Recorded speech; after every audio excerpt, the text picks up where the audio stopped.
오늘 보면 창세기 47장 13절에서 26절 요셉이 국가 이위 상황을 잘 대처해서 이집트 국가 전체적으로 대흉년을 슬기롭게 극복한 모습을 이제 요약해 주었습니다.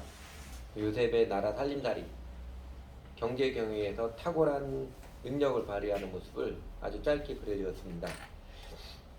거듭되는 흉년, 대재난을 국가적으로 유연하게 극복해 하는 요셉의 조치, 크게 네 단계입니다. 보면 첫 번째 단계는요, 그 대풍년의 때에 다가올 미래를 대비해서 창고에 모아두었던 양식을 백성들이 돈을 주고 사가도록 했지요. 자연스럽게 시중의 돈이 모두 중앙정부로 몰리게 되었습니다. 두 번째 단계는 15절 17절인데, 곡식을 사느라고 사람들이 돈이 다 떨어졌어도 여전히 흉년이 계속되어서 이제 더 이상 양식을 살 돈마저 이제 바닥이 나자 백성들이 요셉에게 찾아와서 배고파 죽겠습니다, 먹거리를 좀 주세요 하자 요셉은 그냥 양식을 내주지 않지요. 말이나 소나 양, 그 집짐승이죠. 그대 말로는 동산이죠. 움직일 수 있는 자산을 바꿔서 양식을 내주었습니다. 백성들은 집짐승을 팔아가지고 양식을 사갔습니다. 그리고 세 번째 단계는 그래도 흉년이 계속되어서 이제 백성들이 팔아먹을 이제 동산, 요새 같으면 금부치나 자동차 이런 것도 없는 거예요. 집짐승도 없습니다. 백성들이 다시 찾아와서 요셉에게 간청을 하였지요. 이젠 돈도 없고 동산도 남은 게 하나도 없습니다.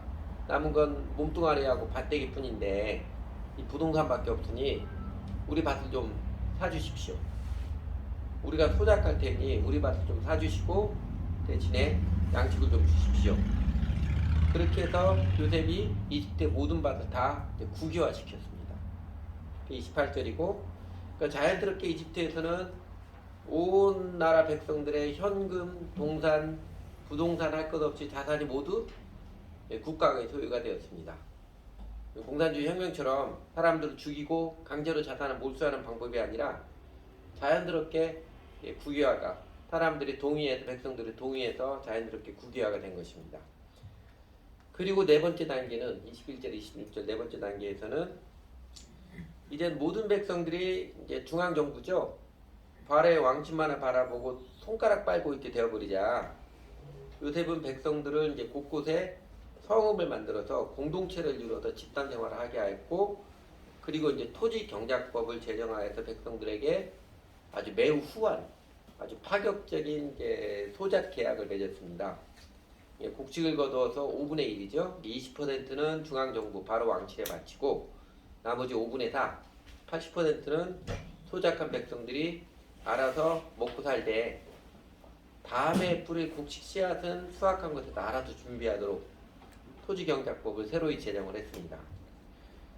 백성들은 후한 소작 비율에 감동을 먹었고 기꺼이 나라의 종이 되겠다고 충성맹세까지 하였고, 요셉은 바로의 왕실이 백성들의 세금만으로 넉넉하게 지내도록 만들어 놨습니다.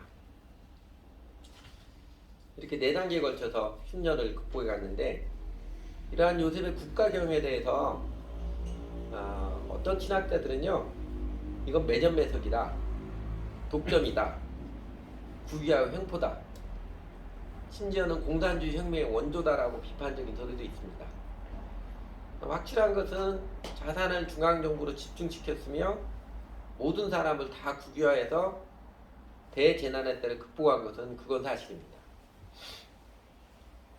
이제 나라 전체 또는 가정 경제를 다스리는데 언제 어느 상황에서도 이렇게 요셉이 행했던 것처럼 국유화시키고 중앙 집중시키는 게 그게 다 옳은 방법은 아닙니다.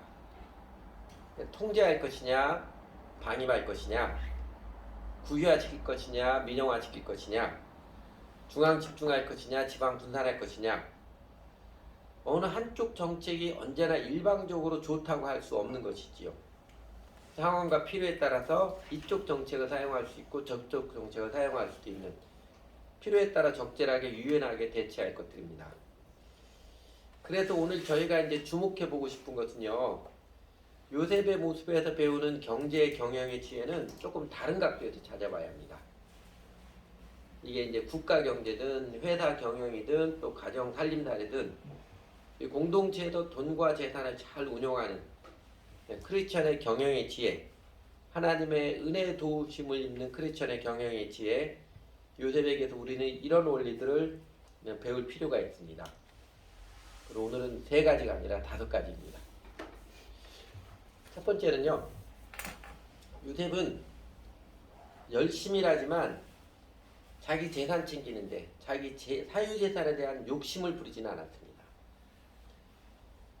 오늘 본문의 이야기에서 대충 읽으면 그냥 지나치기 쉬운 슬쩍 끼워넣은 듯한 한 구절이 있습니다. 그 14절 하반부인데 요셉은 그 돈을 바로의 궁으로 가지고 왔다 그러죠.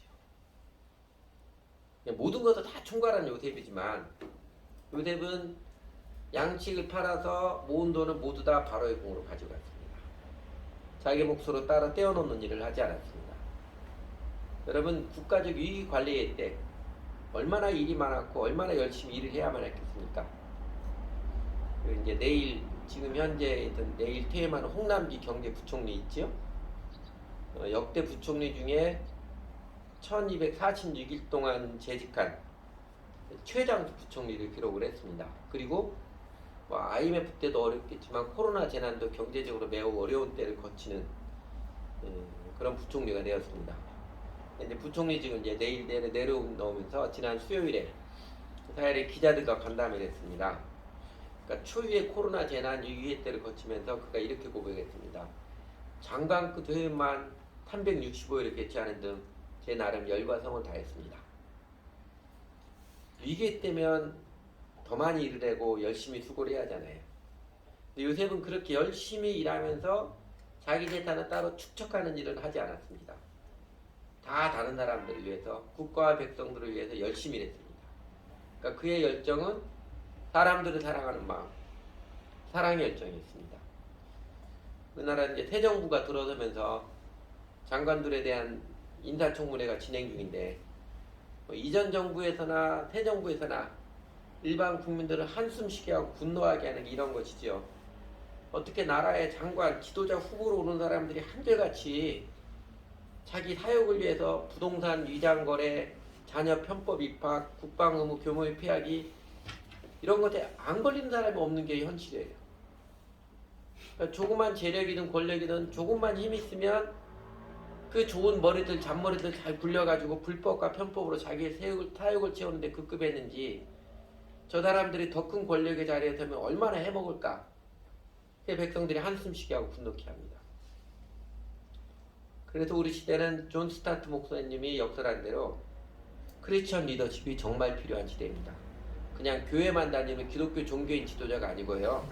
예수님의 정신이 몸에 밴, 예수님의 사랑이 몸에 밴 크리스천 지도자가 정말 필요한 시대입니다. 그러니까 저희가 기도하는 바 이 마지막 세대에 대한민국 국가와 교회를 통해서 하나님께서 하나님 나라를 멋지게 증거하신 은혜의 영광이 실현되기 위해서는 요셉처럼 자기를 위해서가 아니라 자기를 부인하고 다른 사람을 사랑해서 열심히 일하는 정직한 크리스천들이 우선적으로 준비되어야 합니다. 그리고 당연히 교회는 그 크리스천 일꾼들을 세우는 통로입니다. 하나님이 주신 소중한 시간과 힘을, 하나님이 소중한 시간과 소유와 힘을 쓸데없는 일, 오락에 낭비하거나 게으름에 자빠져 있는 사람이 이건 얼빠진 사람이고요. 열심히 일하지만 자기 욕심을 채우기 위해서라면 허망한 인간이고요. 우리도 다른 사람들을 살리기 위해서, 다른 사람들을 돕고 유익하기 위해서, 다른 사람을 사랑하기 위해서 열심히 일하며 사는 진정한 예수쟁이가 되어야겠지요. 아이고 이거 안 했군요. 첫 번째는 이제 열심히 일하지만 자기 욕심, 사유재산 챙기지 않은 거. 둘째는요, 요셉은 폭력적 착취나 해픈 낭비가 아니라 백성들과 협력적인 관계, 협력적인 거래를 했습니다. 돈으로 양식을 사게 하는 1단계, 집증신, 동산을 팔아서 양식을 사게 하는 2단계, 부동산을 팔아서 양식을 사게 하는 3단계, 이렇게 점점 고조되는 위기를 대처하면서 요셉이 백성들에게 행했던 모습 2가지 특징이 있습니다. 하나는 양식을 독점하고 있다고 백성들에게 일방적으로 갑질을 해서 재산을 팔게 하지 않았지요. 혹은 또는 공권력으로 착취하지 않았습니다. 또 하나는요. 그렇다고 요셉은 백성들에게 어렵다고 공짜로 양식을 퍼주진 않았습니다.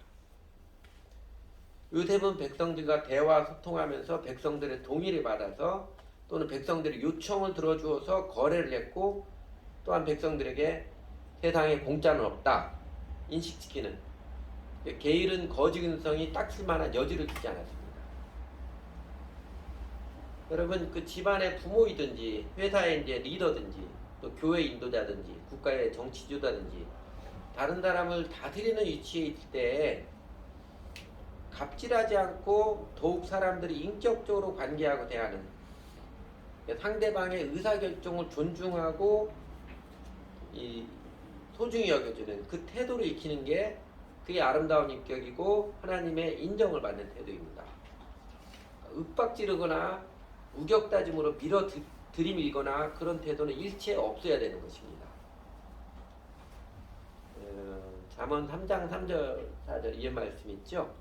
인자와 진리가 내게서 떠나지 말게 하고 그것을 내 목에 매며 내 마음판에 새기라. 그래야만 내가 하나님과 사람 앞에서 은총과 귀중히 여김을 받으리라. 여러분, 다른 사람이 인격적으로 관계할 줄 아는, 또 다른 사람이 인격적으로 코칭할 줄 아는 성숙한 인격을 배우고 갖추는 자가 하나님으로부터 사람으로부터 귀중히 여김을 받는, 존귀 여김을 받습니다.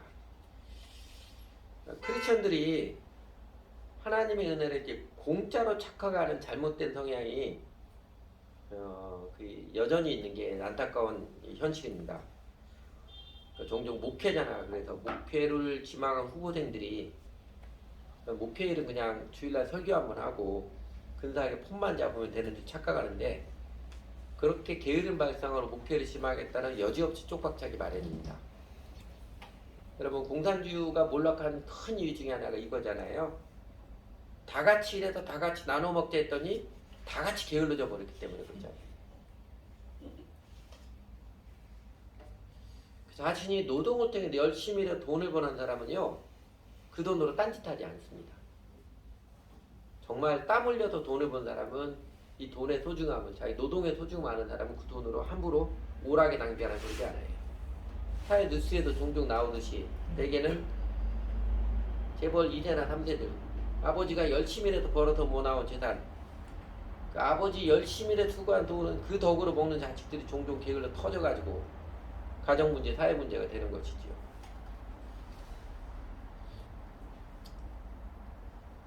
누구든지 일하기 싫어하고도 먹지도 말게 하라. 대사령 3장 10절 말씀이죠. 수고하는 농부가 곡식을 먼저 받는 것이 마땅하니라. 이게 성경의 지침이고 하나님의 원리입니다. 요셉은 이 성경의 지침을 잘 따랐지요. 세 번째로 요셉은 공존하는 것, 사람들이 함께 일하며 더불어 살아가는 정책을 펼쳤습니다. 그 4단계. 요셉은 이집트 나라의 행정구역을 새로 정해서 그 성읍들을 정해서 그 성읍들에서 백성들이 함께 살도록 했습니다. 그러니까 흉년의 때 어려운 때가 되면은요, 그때 할 일 없이 혼자 떨어져 있으면 어떻게 돼요? 일해도 할 일도 없고 혼자 떨어져 있으니까 우울해지고 비관적인 되는 성향을 자연스럽게 방지한 것입니다. 그냥 함께 같이 모여 삶으로써 자연스럽게 마음이 우울해지고 비관되게 되는 것을 막는 것이지요. 그리고 요셉은 그 성읍에 모여 사는 백성들을 아침이면 봉고차에 태워가지고 집단 동쟁으로 끌고 가서 일하게 하는 미련한 공산주의식으로 다스리지 않았습니다. 자신이 원래 가지고 있던 토지, 국가에 팔았던 토지를 이제 불화해주고, 그 다음에 맨 처음에는 씨앗을 나누어줬지요. 나눠주고, 그리고 각자 열심히 해서 그 소출 중에 5분의 1, 20%만 국가에 바치고 나머지 80%, 5분의 4는 자신들이 먹고 살고 남으면 재산으로 축적하는 그 정책을 폈습니다. 자신이 열심히 일한 만큼 벌어들이니까 당연히 백성들이 열심히 경작을 할 것입니다. 북한에서도 1995년부터 이제 사회재산을 조금씩 인정을 하기 시작을 했죠. 그때는 일체 집단 농장했는데 시장경제 장마당으로 도입이 됐는데, 그 북한 농장에서 집단 농장할 때하고 자기 어느 정도 일정 부분은 이제 집단으로 내고 나머지는 자기가 갖겠더니 능률이 5배 나오는 거래요. 그게 인간이거든요. 공산주의 집단처럼 내가 열심히 일하나 대충 하나 가지는 거 똑같으면 일 안 하게 되는 게 죄인된 인간의 특징이니까요. 우리나라 그 해방 직후에 일제강압기 지나고 나서 해방 직후에 농민의 97%가 소작농이었습니다. 3%만 자기 농장에 자기 밭에서 일을 했어요. 지금 대한민국 소작농이 원칙적으로 금지되어 있지요.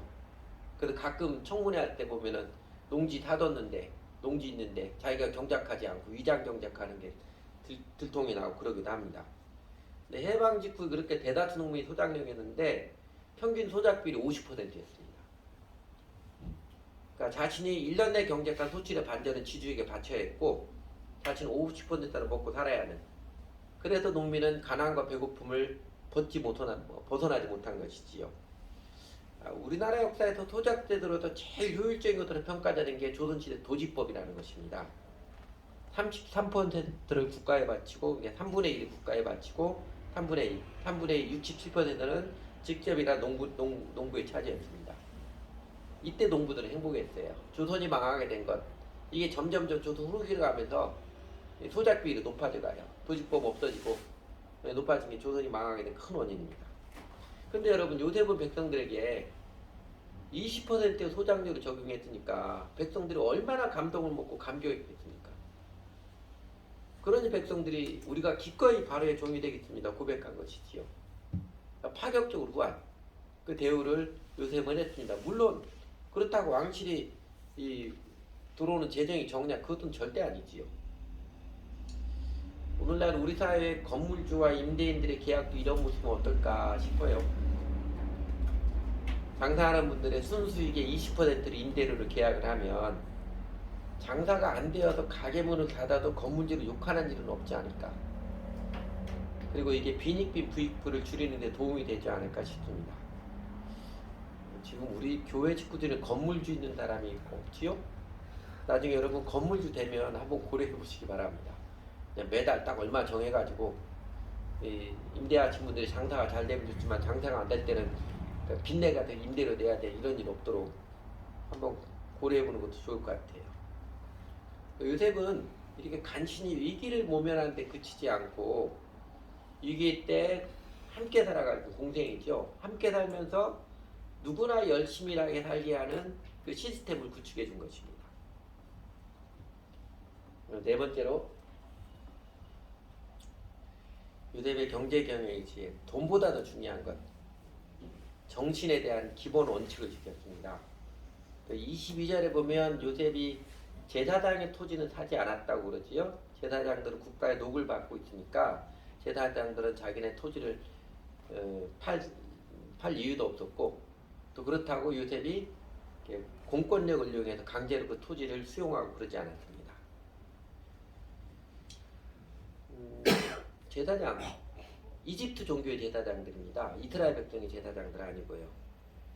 요셉이 하나님을 경외하는 사람이지만 이집트 국가 종교를 인정해 주었습니다. 요셉은 비록 용병이죠.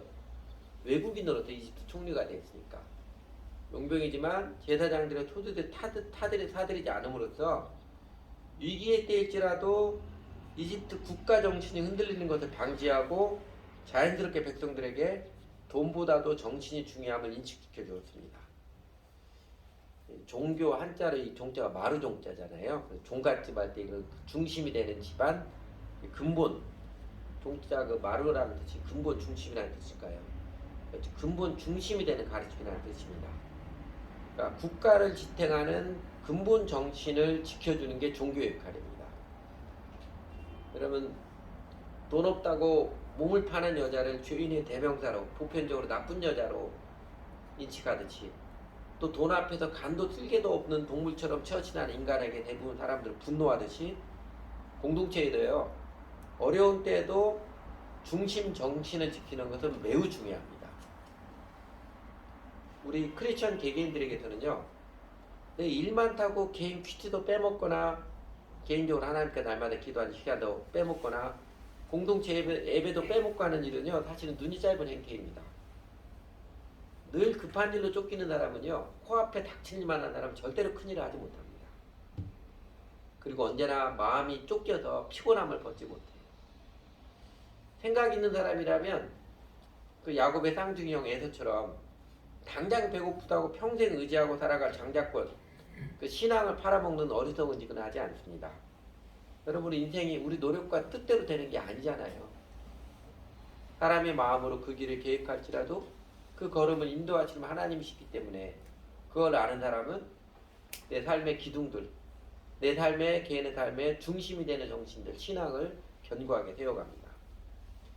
대한민국의 대표 종교는 그 법정 스님이 말했듯이 누가 뭐라고 해도 기독교, 그 중에서도 개신교입니다. 대한민국 역사도 조선왕조 500년처럼 오래도록 지속하려면, 그리고 대한민국 국가와 교회가 정말로 하나님의 은혜를 입어서 이 마지막 세대에 하나님의 영광을 드러내 쓰임받으려면요, 저희 기독교가 국가기강, 아름다운 나라로서의 근본 정신이죠. 공평과 정의와 박애를 지키고 세우는 역할을 넉넉히 해야 합니다. 그러니까 교회, 기독교인들 스스로 먼저 싸구려 복음, 천박한 상업주의, 성장 제일주의를 벗고서 하나님의 정의를 깨우치고 세워주는 역할을 충실해야 합니다. 사실은 이렇게 국가의 중심 정치를 세우고 지키는 역할을 감당하는 것 그 자체가 하나님께 주신 은혜의 기회이자 하나님의 영광의 기회이지요. 사람이 떡으로만 살 것이 아니요 하나님의 입으로 나오는 말씀으로 살 것이니라. 예수님의 일갈처럼 우리 그리스도인들이 먹고 사는 문제도 소홀히 할 수 없지만 그보다 더 중요한 것, 살아가는 태도, 그 정신을 예수님의 제일 큰 계명에 따라 튼튼하게 세워감이 훨씬 더 중요한 것입니다.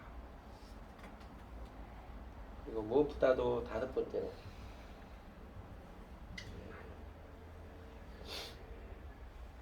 요셉은 하나님의 은혜 안에 있었습니다. 국가적 재난, 그 위기의 때에 탁월한 예측력과 지혜를 발휘해서 앞서 보았던 놀라운 경제 경영 정책을 시행해서 온 백성이 행복하게 위기의 때를 지내게 한 요셉. 요셉이 이렇게 훌륭한 사람인데 결정적 요인은 뭐예요? 하나님께서 그와 함께 하시기 때문입니다. 미래의 예측력도 하나님께서 주신 것이고 경영의 탁월한 지혜도 하나님께서 깨우쳐 주신 것입니다. 사실은 기적같이 이집트 총리의 자리에 오른 것도 하나님의 은혜였습니다. 요셉은 그 하나님의 은혜 안에 있어서 이 모든 기적의 삶을 살았던 것입니다. 여러분, 하나님 은혜가 그냥 엿장수 마음대로 하듯이 하나님 마음대로 어떤 사람에게 주어주고 어떤 사람에게 안 주어주고 그런 거 아닙니다. 하나님이 불공평한 하나님이 아닙니다. 하나님은 누구에게나 은총의 손길을, 은총의 기회를 베풀어 주십니다. 사람이 그 은총의 손길, 하나님 은총의 손길 어떻게 응답하느냐, 그것에 따라서 우리들의 인생의 색깔과 운명이 달라지는 것입니다. 요셉이 이렇게 하나님의 은혜 안에 있었던 것은요, 그 하나님 은혜 안에서 하나님의 은사를 누려서 아주 놀라운 탁월한 능력을 발휘할 수 있었던 것은 그가 자라오면서 우리 다 아는 것처럼 하나님을 경외하는 자로서 믿음을 강건하게 세웠기 때문입니다.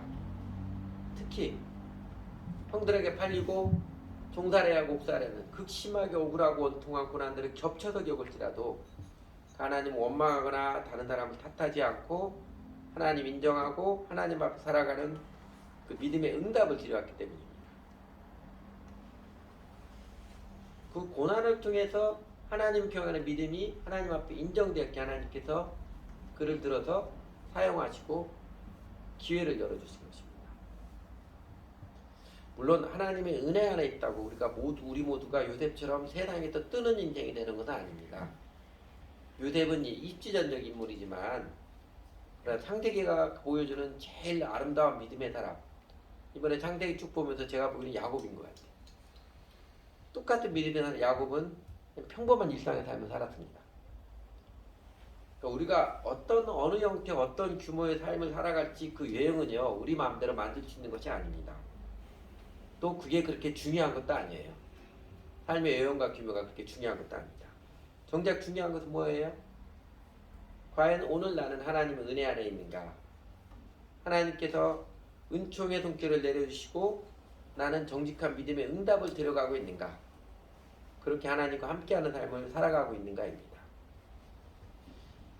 확실한 것은 하나님의 은혜 안에 있는 자에게는요, 아무리 위기의 세상, 대재난의 세상일지라도 가물 때에도 물이 끊어지지 않는 물된 동산처럼 하나님의 생명을 누리며 이웃들을 살리며 이웃들과 더불어 살아가는 행복과 보람의 인생을 누리며 산다는 것입니다. 그러므로 우리도 하나님의 은혜 안에 살아야 하지 않겠습니까? 예수 그리스도를 나의 주님으로 모시고 온전히 모시는 그 관계를 맺고 내 인생을 예수님께 온전히 의탁을 하는 관계를 맺고 주 예수님을 따르는 인생을 그렇게 살아야 하지 않겠습니까? 국가적 위기를 극복하기 위한 요셉의 그 경제 경영의 지혜, 우리가 앞에서 살펴본 그 네 가지 원리도 쭉 보면은요, 우리가 기억하기 위해서 짧게 요약하면 어떻게 요약할 수 있을까요? 제가 보기엔 그런 것 같아요. 그는 사랑으로, 그다음에 정의롭게 자신의 인생을 살았고 자신의 직무를, 자신의 소명을 수행했습니다. 아까 보았던 말씀이죠.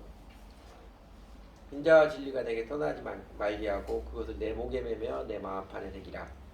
그래야만 내가 하나님과 사람 앞에서 인천과 귀지 능력을 받으리라. 요셉의 생애에서 증거해주는 말씀입니다. 신약성경의 표현으로 보면 요 말씀이죠. 오직 사랑 안에서 참된 것을 하여 범사에 그에까지 잘하시라. 그는 머리니 곧 그리스도라.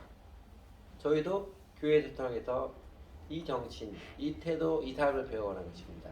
사랑으로 살아가는 것, 정의롭게 살아가는 것. 우리도 요셉처럼 아름다운 인생, 감동적인 인생을 살아가도록 우리를 기대하시며 인도하시는 하나님의 말씀이 바로 이것입니다.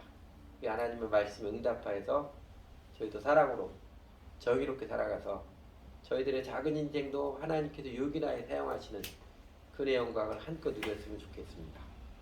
같이 기도하지요. 오늘도 함께 기도하는 시간, 먼저 설교를 통해 성령께서 마음에 느끼게 해주고 깨닫게 해준 것 같고 저희가 함께 기도하는 시간 잠깐 갖도록 하겠습니다.